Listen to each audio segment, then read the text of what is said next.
several weeks with him getting more of a chance. Yeah, he has. I guess I felt some of it in practice, John. You know, the speed, the urgency. What I've been pleased with also, his ability out in space. You know, not just the catching, but the blocking. I've always felt his urgency, but yeah, there is some more opportunities for him. You know, with the early space, it just wasn't enough. You know, with Zach and with John. So I clearly see him being one to take advantage of it. You see some other young guys like who have maybe ascended over the last several weeks. You say like going forward, 2026 next season, that you see maybe like taking that big leap. I mean, have they shown you enough to feel like they can make that leap? Yeah, I certainly feel that way. I know I keep lumping Trey into that, and he's not, but he's still new to me, and so I feel him that way. I feel Bill Krosky-Merritt into that space. On the defensive side, I think I've spoken about Jordan into that spot, Johnny into that spot. So those are a few that come to mind right off the bat. I know there's still a game left, but have you thought more about what you want to do at defensive coordinator next season? And are you at a place where you know yet? You know, honestly, I'm just trying to stay in the pocket of where I'm at today, and I'm not, you know, in the reflective space. I'm kind of still in the go for it space with the guys. So I recognize the question, but I guess owe to this crew to just, you know, be as locked in present as I can for them. That's really important to me. Hey, Coach, as you prepare for that last game of the season and you look back, was it anything this season that you maybe didn't see that you wanted to see? Yeah, I think, you know, two of the things the first thing I would say, Donna, that jumps out is just the turnover margin. I don't see enough takeaways. I don't see enough of us forcing fumbles, hunting the ball, creating, you know, field position changes, drives that change. And that's, I would say, the top of the pile for me. Drake got a chance to see him a little bit the other week. What have you seen from him, you know, being out there? Yeah, coming off a knee injury, you want to see how explosive, you know, can a guy return to that spot. And so for me, seeing his movement, seeing, you know, his get off, those are the things that I'm like watching for to say, okay, is there a player to develop here with him to go? So I like the bend, the movement. Part of him is my evaluations from practice too, just to see it. Can he come? Is he fully back? Is he making those turns? And so seeing some of that, that's been a big deal for me, and he'll get some more time with that Sunday. Hey, Coach, throughout the season, you've mentioned the phrase hyper-focus and wanting to see that. Can you share some examples of that? So I just want to make sure I'm understanding what you mean by that. I think one would be, you know, it's a 2-minute situation to say, you know, like all the training, it kicks in just for this moment. In those spots, you react quickly and you go. And so I think there's an elevated urgency to your mindset, your belief, and like, yeah, we want that all the time, but there are times where it's like, this is the play, this is the moment, this is the route. And so those are generally the moments that I'm looking for. It could be literally at any position of, hey, on this kick, on this field goal block, you know, like that special emphasis that kind of rises you up even a little bit further. And earlier in the season, I think we talked a bit about the miscommunications on defense. So as the season continued to go on, did you see any improvement there? Kind of don't like it so much that you saw from that? Improvements, yes. To the standard that say I was pleased with, no. But like from an individual spot, I was like just talking about practice this week, and with Will Harris, this is what I'm specifically looking for you from the communication, and to see him go through and nail that on a man-to-man or a certain technique as we're getting ready for this game, I am looking for that. And it's something that you always want to chase, even for the player that's smart, that knows his assignment. Can he, you know, help multiply by talking ahead and being in that spot? And so that's what I try to reinforce a lot too. Dan, indulge me just a little bit on a bigger picture kind of question. I asked the same thing of Cliff yesterday with regards to the offense. Obviously, he's had success with it, college, pros. You guys had last year as well, but he's also almost nobody else in the league is running the no huddle and hurry up as much as you guys are. Right. Having been around it for 2 seasons now and going through this season, what is your kind of thoughts about the system, and how confident are you that this is still the way to go forward? Yeah, I'll be glad to hit on all spaces of it.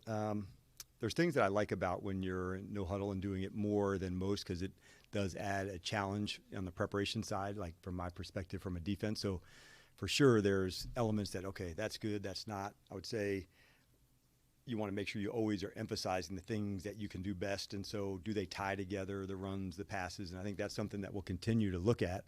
But it's all about like the player also, you know, and how do they function best and how does the team function best. And so with Jaden being comfortable into that space, not everybody, you know, works in his space, but he and Marcus are certainly confident, familiar with that. And so you've probably seen over, you know, the last game where it wasn't quite the same in that space with Josh. So I think part of that, Ben, is, you know, how do we utilize the players? How do they function best? Sort of along the same lines, but for the other side of the ball, obviously you made the change to take over play calling, and you'll have those questions to deal with as Nikki asked you. But in terms of yourself as you're going through it, do you at any point this season think, is this still the right way to go? You've adjusted over the course of your career, but what gives you the confidence that what the schematically wise what you're doing is still the way to go forward? Yeah, for sure. The like a scheme-wise, I think you really want to look first into, like, even before you get into that, like, where are you at in your tackling? Where are you at on your ball hawking? And if you have the ability to do that, then I would say the scheme piece is in there. And I haven't been pleased with those two topics even before the scheme, Ben, to be honest. And so continuity does play a factor into that when you're changing in and out. Like, obviously that's a big deal. You know, how do you feature the players with the personnel and those things? So I think one of the fun parts about the NFL is, like, man, you constantly adjust and you tweak it. And so I've done it for a number of years doing that. What was once good when we played so much zone, we needed to tighten things up. Then when you play certain things, now, okay, how do you adjust to these formations and that? So it's kind of like a constant evolving space. What we may see, you know, this year or last year on defense may, you know, evolve into some other things. I do think versatility matters with players. Can he be off the ball? Can he be on? Can he blitz? Can you have guys that can do more than one role? Ben, if you have that, I think that can help. Now, some guys are just, hey, man, like rare position people, like the giant nose tackle that, man, on early downs, there's a role for that player. But I think I'm talking more specifically on the passing game. Can a nickel who could be a safety, you know, do different jobs? I think that leans into different looks. How do you pressure? And the more you can do that, I think the better in any scheme. Coach, good afternoon. Yesterday, Bobby gave a lot of credit to having guys like Richard Sherman, Cam Chancellor, Mike Bennett, KJ Wright with him and around him early on as a linebacker to allow him to grow into the quarterback of the defense.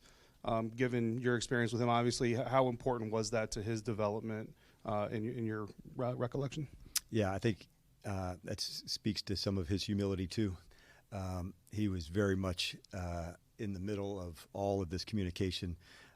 We had some wild guys that was a lot of fun to coach, and that type of effort, like, you also needed somebody who could, you know, see through the chaos a little bit. And it's one of the things I admire about Bobby, like his steadiness in all scenarios and all situations. So knowing your role and how to play that role at a really high level, I think that was, for me, kind of the epitome of that.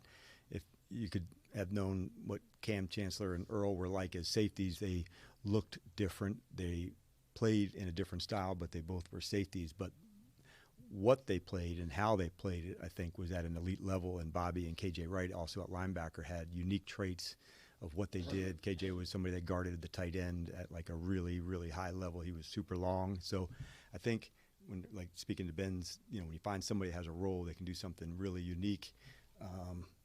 That's a big part of it. But I think when you get people together and they continue to push one another for like high standards, even higher, then that's a really cool thing. But they kind of, I would say, all came up together in some way.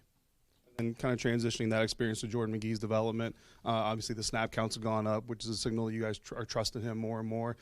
How important is it for a guy like him to have that physical part of the game really kind of clicking and humming before you necessarily pile more onto his plate from a strategic standpoint? Yeah, and I would probably have said we would have, if he had stayed all the way healthy in 2024, maybe we would have played more of that package as well. Sometimes, like right now, I want to find ways to get him on the field, like the running, the hitting, the physicality, the speed. I see that. And so sometimes you've seen us play a base defense against three wides.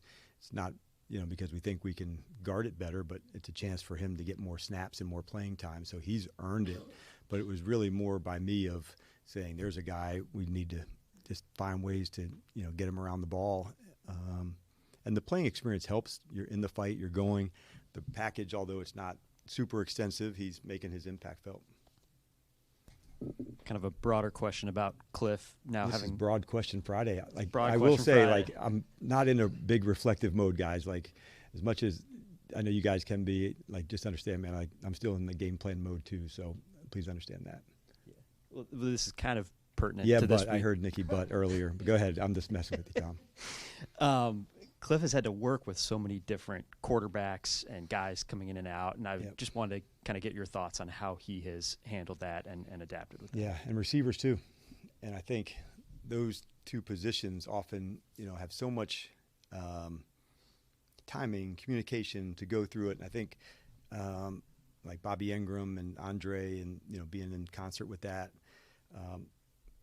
doing the extra before, doing the extra after to make sure you can, get onto the same page. And I think like an example would be, Burks of coming in, getting healthy. How do we find him the reps? How do we get some timing where you can't just run, 50 reps every day of it? So it's a challenge, but that's sometimes what it calls for. In his defense of people to get together to find spaces, I really admire the early sessions, the late sessions by all of those guys to find their way. On that same note, obviously you never want to see injuries happen, but as a result of those, you've seen a ton of guys play this year that probably otherwise wouldn't have seen as much playing time. Is it valuable to kind of get that look at those guys to evaluate the quality of your depth moving forward? Yeah, that I think falls under the silver lining when you're going through a tough space, and certainly, we're not going to look back to say, well, that was really worthwhile, but there's things to gain. And even when we're going through this, as hard as it is, I don't want to waste these things that we're going to learn that will pay it forward. And part of that is learning about other players and what they can do, what, they could become, what that could look like. And you do sometimes need to see it in the competitive environment in the game of what that can be. We try to make the practices as competitive as you can, but there is something different on the game day. You're inside those white lines, and execution, the ability to navigate and adjust, that's a really big deal. And so there are numbers of examples of that. I still wish we could have gotten more on some, others that into that space, but there's been quite a few, and all of them matter, and they count. Time for one more. Sure. So going back to Cliff's offense, you talk about being unique. Why don't we just make it like John's last question, and we can have that our final one, on Fridays, As long as talks with Maury or something. Yeah. Go ahead. Friday with John. As far as Cliff's offense, you talk about being unique, and you always hear coach talk about you get good what you practice against. What's the challenge if you're having a unique offense to get your defense prepared even throughout camp, and with all the motions sometimes you guys face? What's that challenge? How do you then kind of combat that to make sure that the defense is also prepared going into? Yeah, I think a byproduct of going fast, I think the conditioning of your team is usually a little higher, and I wouldn't have known that, prior to last season. But when you play quicker on the ball, you just think of it just from an offensive standpoint, where these guys are running and running and running. But I think there's an element to that, John, that goes on the defensive side. It does hit on the conditioning. It does hit on the communication quickly. So I think there's, a balance to it. But, going through camp, you're trying to get your whole team ready. But I would say it does lean into, I think that's one of the byproducts of that I think is a good thing. All right. We'll see you guys up there.